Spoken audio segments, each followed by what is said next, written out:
রাস্তার মাইর দিয়ে বই রয়েছে। এই কাকু, একটা ব্যঞ্জন সিগারেট দাও তো। ব্যঞ্জন নাই তো, মেনশন বেশি, মাত্র 5 টাকা। সমস্যা নাই, আমার আকিস বিড়ি খায় অভ্যাস, দেন আমনে।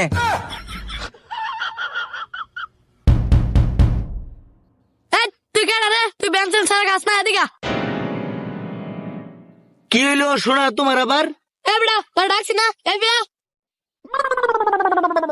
বাবু কি হয়েছে তোমার? কিরে তুই আমার বাবু গাছ সময় মতো বিয়ে হলো তলার ভূত থাকতে আমার। আচ্ছা ডাক শুনকে লেগাতে আমারে। আমার কাছে আকিস বিড়ি খাওয়া টিয়া নাই। তুই আমার সামনে আমার কাছে বেঞ্চন সিগারেট গাছ তো বাড়ি করে। এই শোনা, চুপ করো। তোমার বস কেডা? তুই আবার আমার শুনে গাছ আমার বসের কথা গাছ, আমার বসের দেখলে তো তুই খারাপতে মুইতে দেবে। আমি তো মাঝে মাঝে মুইতে দেই। অত কথা বুঝি না, তুই তোর বসের ফোন দে। দে। আমার বসের ফোন লাগে না, আমার বসে একটা মোবাইল আছে,